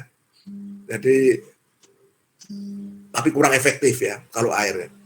Setelah mencapai kedalaman rencana, cek kedalaman lubang menggunakan sensor kedalaman yang berada pada monitor alat bor. Kemudian kontrol cek secara manual dengan menggunakan meteran ya. Jadi dimasukkan meteran biasa ya. Dengan yang ujungnya diberi pemberat ya. Setelah lubang mencapai kedalaman yang telah direncanakan, kemudian lakukan pembersihan dasar lubang menggunakan bucket cleaning. Jadi setelah dibor, di bawah ini benar-benar harus diyakinkan sudah bersih dari lumpur. Ya, kalau sudah bersih dari lumpur, baru nanti ada tahapan berikutnya. Ya, nah, tahapan berikutnya instalasi besi. Setelah lubang mencapai kedalaman yang telah direncanakan, kemudian lakukan pembersihan dasar lubang menggunakan bucket cleaning, kemudian masukkan keranjang besi atau penulangan ya. Saya pakai istilah keranjang besi atau apa ya, kerangka besi lah atau apa, keranjang besi ya, sesuai dengan gambar. Ini sesuai dengan desain ya. Jadi sesuai dengan desain. Jadi saya masukkan dengan menggunakan service crane ya. Penyambungan besi dilakukan dengan sistem penyambungan pengelasan ya, dengan menggunakan kawat las tipe itu ya. Nah, lalu supaya besinya ini tidak jatuh, karena kadang-kala besi ini tidak sampai ke bawah ya. Kadang agak sedikit menggantung beberapa sentimeter gitu ya, misalkan 50 cm dari ujung bawah, harus diberi penggantung. Kalau enggak, besi itu jatuh, anjlok ke bawah. Nah, makanya dipasang pengelasan gantungan ke casing ya. Jadi digantung di casingnya itu ya. Digantung di casing. Nanti gantungan ini dicabut ya, nanti setelah tercor beton ya. Nah, setelah pengeboran mencapai kedalaman rencana dan telah dilakukan pembersihan dasar lubang menggunakan bucket cleaning, kemudian pemasangan pembersihan yang telah disetujui MK dan pemberi kerja. Setelah itu pasang pipa trimi pada lubang yang akan dilakukan pengecoran. Ya, jadi ini tadi dimasukkan pipa trimi. Nah ini masukkan pipa trimi ya, pipa trimi. Yang pipa trimi disesuaikan dengan kedalaman lubang bor. Dengan posisi ujung bawah pipa trimi diletakkan pada 15 sampai 20 cm di atas dasar lubang. Hal tersebut dimaksud agar memudahkan pada saat proses pengecoran, supaya betonnya bisa keluar. Jadi betonnya dituang di trim itu, dicorong itu ya. Nah, kemudian dilakukan pengecoran. Setelah pemasangan pipa trimi, lakukan pengecoran sampai dengan elevasi COL plus 1 meter. Ya, jadi cut off level ditambahi 1 meter untuk menyatakan beton itu baik ya. Nah, jadi kalau betonnya sudah diambil, contohnya sampelnya, karena ini tadi seperti yang saya katakan, misalkan bisa COL plus 1 meter itu bisa pada kedalaman minus 12 meter. Loh, kayak apa tahunya beton itu sudah baik? Kita ambil sampelnya di minus 12 meter, ada alatnya ya. Alatnya itu namanya torpedo ya, torpedo ya namanya. Nah, catat kenaikan beton di setiap penuangan mobil mixer, kemudian lakukan pemotongan pipa trimi ya. Ketika pemotongan pipa trimi, beton pipa trimi harus terendam beton minimum 3 meter. Dimaksudkan agar proses pengecoran tiang tidak terputus. Beton yang digunakan harus bersifat flowable. Untuk itu harus memenuhi spesifikasi kekuatan yang direncanakan. Biasanya selam beton minimum 16 cm atau biasanya 18 plus minus 2 ya. Dengan agregat maksimum 2 cm dan retarder 6 jam. Nah, jadi pipa trimi itu minimal harus terendam terus 3 meter di bawah permukaan beton. Ya. Pipa trimi itu tadi kalau ngecornya 30 meter, pipa trimi ini terdiri dari segmental 3 meteran, sehingga harus nyambung sampai 10 segmen. Nah, jadi harus dia dipotong, makanya harus dihitung betonnya ini sudah sampai mana, supaya pemotongan ini rumitnya lagi, supaya pemotongan pipa triminya ini tidak sampai betonnya terangkat ya. Artinya pipa trimi, ujung pipa trimi itu keluar dari cor-coran ya. Karena kalau keluar dari cor-coran, lumpur akan masuk. Ya, lumpur akan masuk. Loh, sekarang lumpurnya apa? Enggak masuk? Enggak masuk. Loh, kok bisa, Pak? Pada waktu masukkan pipa trimi ada air tanahnya enggak, tak? Ada selarinya enggak? Oh, ada. di dalam pipa trimi kemasukan selari. Tapi pada saat mau saya tuang beton, saya kasih namanya kumpulan dari styrofoam, butir-butir styrofoam, atau bisa dari serbuk gergaji yang kayak sumpel ya, istilahnya sumpel, yang fungsinya seperti valve. Saya masukkan dulu. Diameter pipa trimi ini 28 cm. Saya buat seperti bola dari styrofoam, dari butir-butir styrofoam kecil yang diameternya mungkin 5 milian, 6 mili, yang saya masukkan kantongan kresek sampai jadi bola diameternya 30 cm yang saya masukkan di pipa trimi. Ya, di jorongnya itu sebelum beton dituang. Lalu setelah itu beton dituang. Nah, bola-bola itu berfungsi seperti valve, menekan air turun ke bawah, lalu keluar di ujung pipa trimi bawah, dan itu keluar, airnya keluar, menyembur keluar ya, menyembur keluar, mengalir keluar. Jadi beton yang masuk betul-betul beton yang baik, ya. Itu. Nah, setelah pengecoran cabut pipa trimi ya, setelah selesai pengecoran sampai dengan elevasi CUL+1, cabut pipa trimi, kemudian bersihkan menggunakan air bersih untuk membilas sisa beton yang menempel di pipa trimi ya, karena akan digunakan untuk pengecoran berikutnya. Nah, kemudian cabut casing. Setelah cabut trimi, cabut casing menggunakan service cane, kemudian taruh pada tempat yang aman ya. Nah, cabut casing ya. Setelah dicabut casing, diuruk kembali. Uruk kembali lubang bor pile menggunakan tanah hasil pengeboran dengan interval waktu minimum 3 jam setelah waktu retarder beton terpenuhi. Ya, diuruk kembali. Ya, oke. Nah, ini kondisi layout situasi ya di lapangan. Ya, ada alat-alat bor, ada service crane dan sebagainya. Ya, mungkin itu kuliah saya,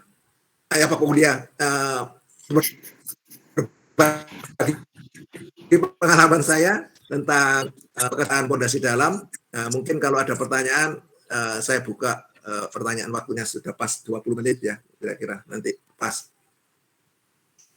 Terima kasih Pak Gun. Oke, terima kasih Pak Budiono. Oke, silakan rekan mahasiswa bisa mulai mengetik pertanyaannya ya di kolom chat. Jangan lupa tulis nama dan kelompoknya, kemudian pertanyaannya. Kemudian nanti kalau saya sudah panggil nama sesuai urutan pertanyaan di chat, itu nanti tolong kameranya dinyalakan gitu ya, supaya bisa tanya gitu. Silakan pertanyaannya.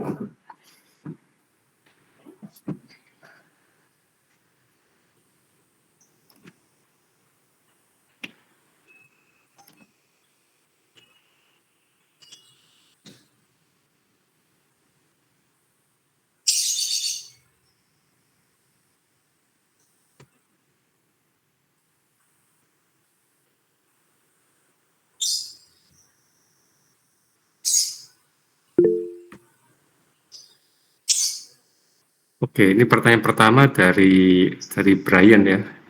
Ya, silakan Brian on cam, kemudian bisa langsung bertanya secara live. Silakan. Apa saya harus keluar dulu Pak Gunawan? Kenapa? Harus keluar, ini saya tutup, hentikan presentasinya ini, harus saya hentikan atau? Oh enggak usah Pak, enggak apa-apa Pak, gitu aja enggak apa-apa. Ya. Silakan. Selamat pagi Pak. Brian. Ya. Jadi pertanyaan saya itu, perkenalkan saya Brian dari kelompok 9 sebelumnya. Saya mau bertanya, kalau tipe tanahnya tipe expansive itu, baik dalam pelaksanaan maupun desain filenya, apa saja ya Pak yang perlu diperhatikan? Terima kasih. Maksudnya ekspansif ini gimana? Itu contohnya di daerah mana? Tipe tanahnya Pak yang expansive. Enggak, maksudnya saya kurang jelas ya. Kalau saya dari desain, saya enggak akan bahas di sini.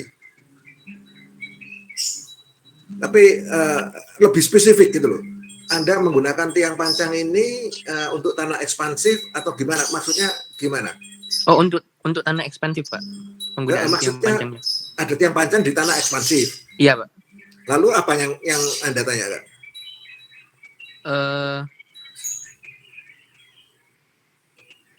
Apanya?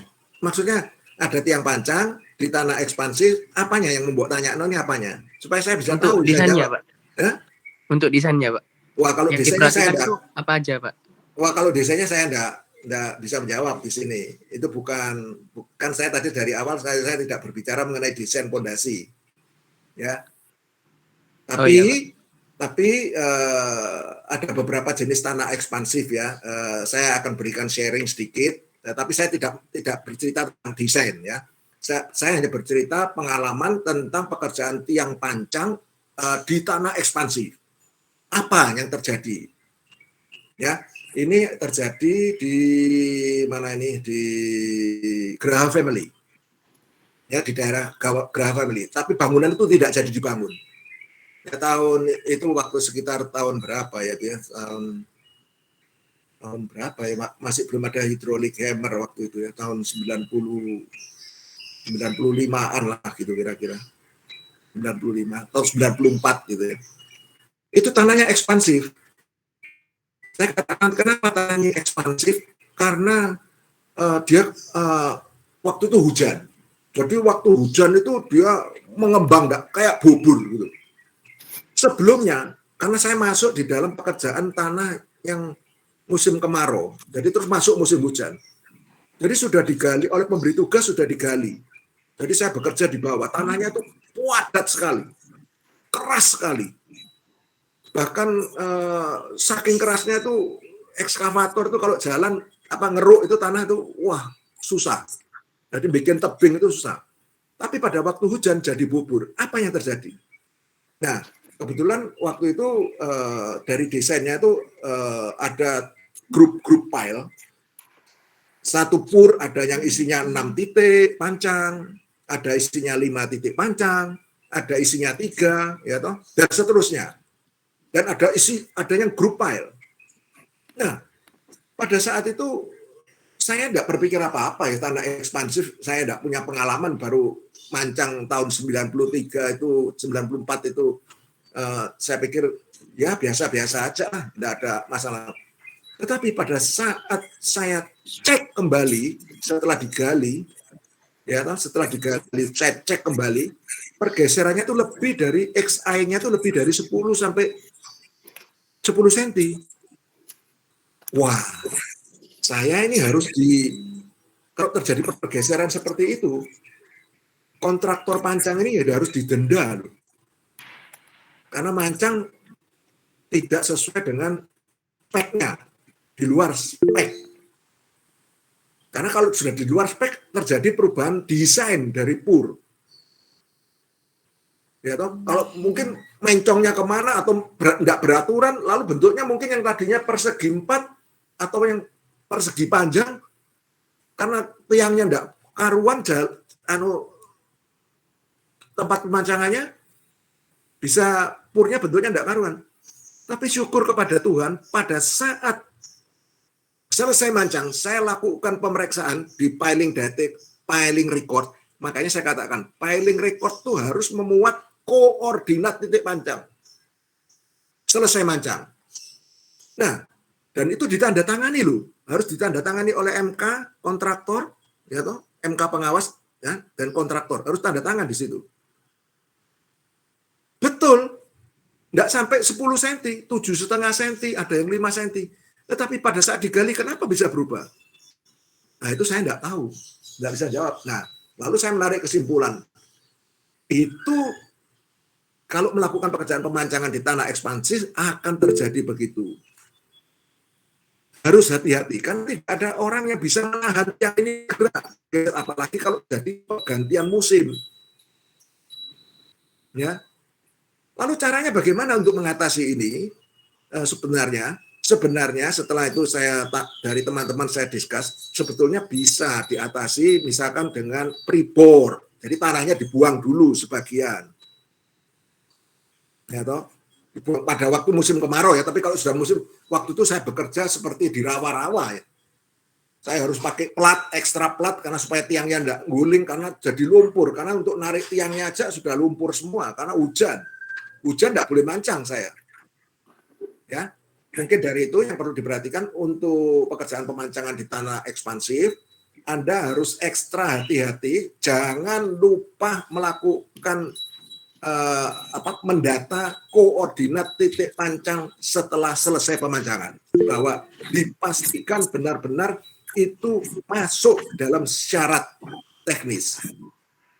Mungkin itu, Brian. Baik Pak, terima kasih Pak atas jawabannya. Ya. Oke, pertanyaan selanjutnya dari Nicholas Bernard. Silakan, Nicholas Bernard. Selamat pagi Pak. Pagi. Saya Nicholas dari kelompok 9 mau bertanya. Kalau misalnya tiang pancangnya putus di bagian tengah waktu proses pemancangan itu, solusinya bagaimana ya Pak?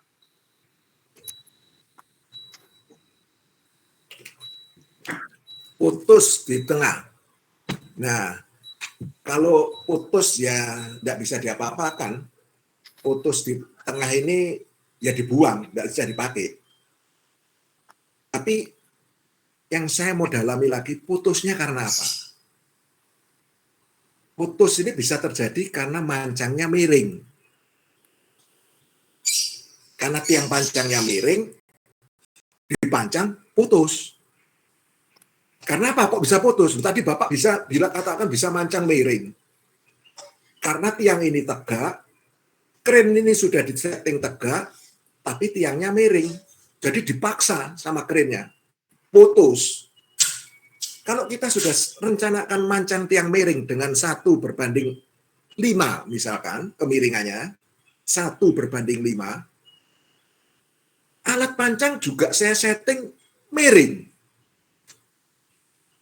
Jadi inersi yang diteruskan ke tiang pancang juga jalannya miring, bukan tegak. Nah, kalau sudah terjadi dalam pemancangan tegak terus tiangnya patah, ya dibuang, tidak bisa apa-apa. Makanya sekarang kalau tadi saya katakan, kalau kemiringan itu terjadi kurang dari 3 meter, tiang harus dicabut. Tapi kalau sudah lebih dari 3 meter, tidak bisa dicabut. Ya miring, diteruskan miring, lalu alatnya di-adjust. Jangan, wah ini ada pengawasnya, nggak enak ini, miring. Saya dorong supaya ketok tegak, patah. Dan ingat-ingat loh, wah nggak kira tahu, nanti disambung aja, ini nyambung. Ini yang patah kan di segmen pertama, nanti kita sambung, nggak akan tahu. Sambungnya nanti ditegakkan aja, nanti nyambungnya. Diganjel, nggak akan tahu ini pengawasnya. Nanti dulu. Nah, saya jelaskan minggu depan. Ada alat, ada tes yang bisa mengetahui patahnya di mana, defeknya itu di mana. Ya, mungkin itu jawaban saya. Makasih Pak. Oke, selanjutnya Brian, silakan. Brian lagi ya nih? Iya, tapi ini Brian Sugito, yang lain. Ada 2 Brian. Banyak mungkin. Kok hebat banget Brian ini, tanya 2 kali. Nggak kasih kesempatan temannya. Halo Pak, maaf mungkin kayaknya kamera saya agak tiba-tiba agak error Pak. Mungkin saya izin off kamera ya Pak. Oke, silakan. Pak Budiono, sebelumnya selamat siang. Saya ingin bertanya untuk hydraulic hammer ini apa benar cenderung digunakan untuk pemancangan tiang panjang yang pendek, sehingga jika diperlukan tiang yang lebih panjang perlu dilakukan penyambungan lagi, atau gimana Pak? Dan apabila demikian, bagaimana cara penyambungan tiang panjang tersebut? Terima kasih Pak. Ya, jadi semua alat pancang atau hammer itu tidak ada khusus untuk alat pendek, tiang pendek atau tiang panjang, nggak ada ya. Jadi semua bisa digunakan, baik pakai diesel hammer atau hidrolik. Nah ini hati-hati. Ini saya khawatir slip ya di sini ya. Jadi hidrolik yang tadi saya tampilkan itu hidrolik hammer ya. Beda dengan hidrolik checking pile. Jadi hidrolik alat atau yang sekarang biasanya dikenal HSPD itu ya. Hidrolik static HSPD, hydraulic static pile driver, hydraulic static pile driver, HSPD, itu beda. Ya, kalau itu ditekan, jadi kalau itu ditekannya bukan dari ujung, bukan dari ujung tiang, kepala tiang, tetapi dari di klem ya, pakai menggunakan klem lalu diturunkan gitu ya, menggunakan klem turunkan, ya HSPD ya. Jadi sama-sama pakai istilah hidrolik. Tapi karena tadi saya tidak menjelaskan HSPD ya, jadi saya yakin pertanyaannya Brian ini cenderung kepada hydraulic hammer. Jadi hydraulic hammer ya. Nah, untuk hydraulic hammer saya katakan tidak ada batasan, tiang pendek, tiang panjang sama, tapi bisa untuk nyambung bisa. Nah, cuma keuntungannya pakaiannya hydraulic hammer ini adalah tadi tidak polusi, bisingnya kurang, tinggi jatuh atau energinya bisa kita kontrol, itu keuntungannya. Jadi artinya untuk produktivitasnya bisa kita kendalikan. Artinya saya mau cepat, mau lambat, bisa. Misalkan ini supaya tidak terjadi getaran yang bisa merusak lingkungan, saya pukulannya saya rambatkan, artinya supaya resonansi getaran tidak terjadi, artinya rambatan gelombang ini baru hilang, setelah hilang baru saya pukul lagi. Jadi itu saran saya menggunakan hydraulic hammer. Mungkin itu, Baik. Oh iya, baik Pak. Terima kasih Pak. Oke, selanjutnya William Sumarko. Iya, selamat siang Pak Budiono. Ya. Untuk kamera, oke. Saya ingin tanya Pak, tadi kan Bapak ada sebut kalau untuk pemancangan sedalam 2-3 meter, misalkan terjadi kemiringan yang terlalu ekstrim itu kan harus ditarik lagi itu kan Pak. Itu bagaimana Pak caranya tahu kalau misalkan ternyata yang pancang yang masuk itu benar-benar miringnya ekstrim Pak? Karena kan posisinya dia tertimbun tanah, terus mungkin kalau untuk disipat dengan teodolit pasti kan nggak bisa karena tertutup tanah. Terus kalau untuk digali mungkin takutnya kayak kepadatan tanahnya bisa berubah atau juga beberapa faktor-faktor lain gitu Pak. Mungkin ada solusinya. Ya, jadi tadi saya katakan untuk tiang itu kalau mancangnya itu kan harus vertikal. Kalau tiang itu vertikal ya harus dicek verticality-nya. Ya, tidak boleh melebihi 1/100 dengan double check ya. Double check itu artinya dengan teodolit dan dengan unting-unting dalam 2 arah sumbu ya, X dan Y. Jadi itu sudah dipastikan vertikal. Saya yakin mancangnya betul-betul vertikal. Tapi kadangkala alat pancang ini tidak flat, sehingga leadernya miring. Leadernya tadi batang yang hitam itu yang saya untuk jalannya hammer nih, railnya nih. Nah, karena miring leadernya ini, dia mukulnya, jatuhnya miring, terus bisa merusak, bisa pecah tiangnya, bisa patah itu tadi, patah ya, bisa patah. Karena biasanya jarang. Karena tanah di permukaan itu lunak, biasanya 3 meter pertama itu biasanya gampang. Hanya ditumpui dengan hammernya aja sudah turun 3 meter ya. Tapi kalau turunnya ini tidak dimonitor dengan posisi alat, krennya ini sudah betul-betul horizontal sehingga didapatkan laddernya ini betul-betul vertikal, nah itu bisa jadi patah. Jadi kalau patahnya itu jarang terjadi kemiringan itu pasti dimonitor dalam 3 meter pertama. Jarang kalau sudah tegak ya tegak, enggak mungkin miring nanti ketemu miring di 13 meter gitu enggak. Pasti enggak. Ya. Jadi mungkin 3 meter pertama itu yang harus menjadi perhatian, catatannya alat laddernya harus betul-betul vertikal, bukan tiangnya saja, laddernya harus vertikal. Kalau laddernya vertikal, logikanya karena ladder ini ikut dengan crane, jadi crane-nya ini harus horizontal.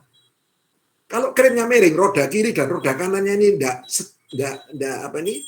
horizontal, enggak flat. Kalau crane-nya miring, ladder-nya juga ikut miring. Tetapi ingat tadi, ada jacknya ini. Laddernya itu ada dua, di belakangnya itu ada jack, hidrolik jacknya untuk alatnya.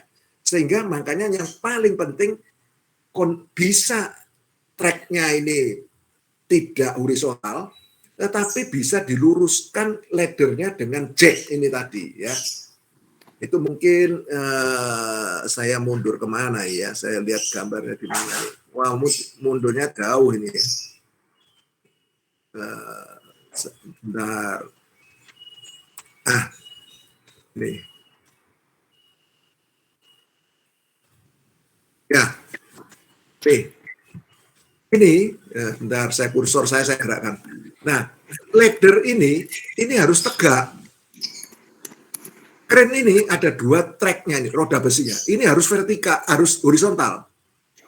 Andaikan kondisi lahan tidak horizontal di lapangan, kalau kren ini misalkan miring ke arah sisi roda ini, yang di roda satunya sana lebih tinggi, pasti ladder ini miringnya ke sisi roda ini. Nah, itu lalu diluruskan dengan dua jack stay ini. Jadi, untuk meluruskan ladder ini supaya betul-betul vertikal, di-adjust dari sini. Mungkin ini yang sisi ini diturunkan, ini ada hidroliknya di belakang. Diturunkan, yang sini dinaikkan. Atau sebaliknya, kalau terjadi. Yang di sini diturunkan, yang sini dinaikkan. Sehingga posisinya ladder ini betul-betul vertikal. Ini jadi bukan tiangnya saja yang dicek vertikalitinya, laddernya ini, jalan hammernya ini juga harus dicek vertikalitinya supaya betul-betul hammer ini bekerja vertikal. Artinya energi yang ditumbuhkan ke tiangnya ini betul-betul vertikal.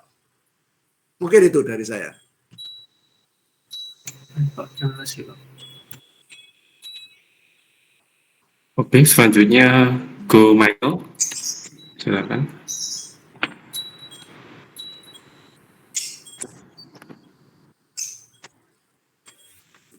Siang, Pak. Siang. Saya mau bertanya, menurut Bapak, alat berat pancang tiang mana yang paling terbaik ya untuk ongkos invest rendahnya dalam hal waktu lama maupun kemudahan perawatannya dan juga terhadap bangunan dan lingkungan sekitarnya gitu.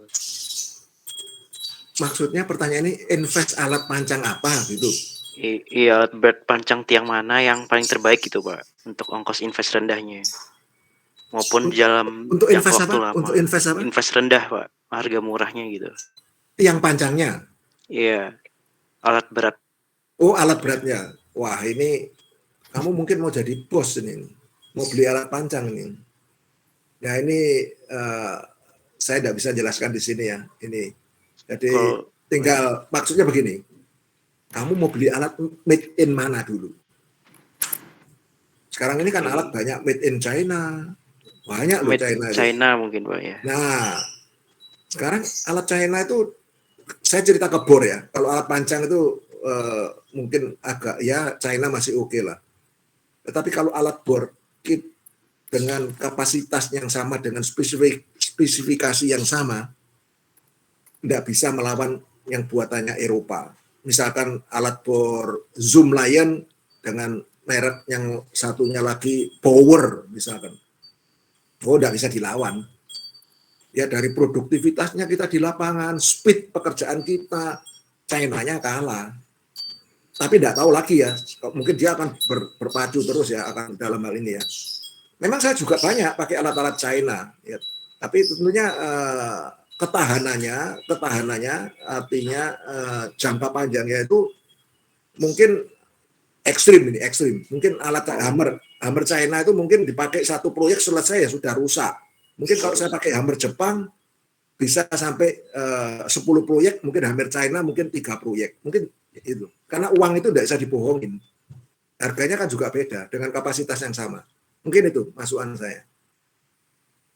Oh, berarti China lebih murah ya, Pak? Iya, pasti lebih murah. Kalau bore pile ini, Pak, permukaan tanah yang bagaimana ya untuk digunakan bore pile? Permukaan tanah yang bagaimana? Bukan permukaan tanah yang bagaimana, tetapi desain pondasi apa yang harus artinya dari desain pondasi apa yang didesain itu yang saya harus menentukan pakai alat pondasi ya. Contohnya ya, ada pekerjaan saya di Lawang, di salah satu proyek di Lawang, tanahnya berbatu. Tapi saya harus melakukan pengeboran sampai 24 meter, 25 meter. Batunya pada posisi di 12 meter. Betul-betul batu. Tapi desainnya tidak mau berhenti di batu. Harus ditembus batu itu, masuk, karena di bawahnya batu itu jelek lagi tanahnya. Ya saya harus lakukan. Makanya kalau tiang pancang tidak bisa. Ya tidak bisa mancang, misalkan batunya tebelnya 1 meter, batu 1 meter, tiang mancang di batu 1 meter, batu betul batu loh ya, saya katakan ya, bukan tanah gravel loh ya, betul batu, ya patah, tiangnya akan patah kalau dipancang gitu. Wah, sudah lonjakannya sudah tinggi tapi dipaksa masuk, ya patah dia. Makanya digunakan teknologi bore pile. Ya, jadi bukan saja desain, tapi juga artinya tanah itu lebih tidak dominan ya, saya katakan ya. Cuma karena dari desainer, dari konsultan strukturnya pasti sudah tahu ini kan, sebelum orang mendesain kan melakukan penyelidikan tanah dan tahu penyelidikan tanah bahwa itu tanah berbatu. Dan justru karena tahu tanah berbatu, dia mendesainnya pakai bore pile. Dan saya harus melakukan itu, dan itu sudah saya lakukan ya. Jadi saya waktu ngebor, saya bisa mengeluarkan batu bentuk diameter 50 gitu, keluar sedalam 1 meter, bisa bagus gitu batunya. Saya simpen batunya sampai saya taruh di workshop saya. Bagus seperti tiang bulat gitu. Dan itu mata bornya khusus juga ya untuk mengeluarkan batu itu ya. Jadi enggak syukur mata bor biasa ya, tapi harus pakai mata bor yang intan ya dalam hal ini. Mungkin itu masukan saya. Baik Pak, terima kasih. Iya. Oke, Pak, ini karena keterbatasan waktu dan ini pertanyaan masih banyak Pak. Jadi ini sementara satu pertanyaan terakhir, kemudian nanti sisanya kita sambung minggu depan, gitu aja Pak ya. Baik Pak Gun. Ya. Oke, satu pertanyaan lagi terakhir dari Hans, ya silakan. Selamat siang Pak, saya ingin bertanya, kalau pemancangan horizontal darat dermaga itu pakai alat seperti apa ya? Soalnya kan hammer itu biasanya kalau vertikal gitu kan pakai gerak jadi bisa masuk. Horizontal itu seperti apa? Ya, tadi kalau di dermaga itu bukan tiangnya horizontal ya, bukan. Tiangnya miring 15. Ya. Jadi saya mancang dengan posisi laddernya yang saya tampilkan di layar ini miring 15. Hammernya juga jalan miring 15. Jadi bukan tiangnya horizontal. Lalu kalau pertanyaan tadi, karena ini tadi Anda bilang mancang miring, mancang datar horizontal bisa enggak? Bisa, tapi saya belum pernah melakukan. Saya nggak tahu itu konstruksi apa, ya toh. Ada tiang pancang yang dipancang horizontal, ada alatnya. Jadi hammer ini bisa berjalan mancang menumbuk dalam arah horizontal, ada. Ya, tapi saya belum pernah melakukan. Tapi kalau mancang dengan kemiringan 15, 14 bahkan pernah saya lakukan ya di laut ya. Kenapa dibuat miring yang saya katakan tadi, tiang pancang di dermaga itu dibuat miring karena dia untuk menahan gaya horizontal. Gaya horizontal yang terjadi akibat tadi tumbukan kapal. Karena kapal kalau bersandar di pelabuhan di dermaga kan pasti ada gaya ya, tumbukan. Kan ada fender-fendernya. Ya. Lalu numbuk, saya enggak tahu ya, Anda sudah sampai kuliahnya di sini, saya enggak tahu. Coba nanti carilah di Google ya, yang saya sebut fender itu apa gitu ya toh. Sehingga Anda bisa punya bayangan gede banget. Itu kalau tidak dikasih tiang miring enggak kuat loh. Roboh loh dermaga itu. Saya kasih tahu, kena hantam tumbukan kapal pada waktu bersandar ya. Mungkin itu jawaban saya ya. Baik Pak, terima kasih. Oke, mungkin seminar hari ini kita akhiri sampai sini ya, karena waktunya kan sudah habis ya. Jadi nanti minggu depan itu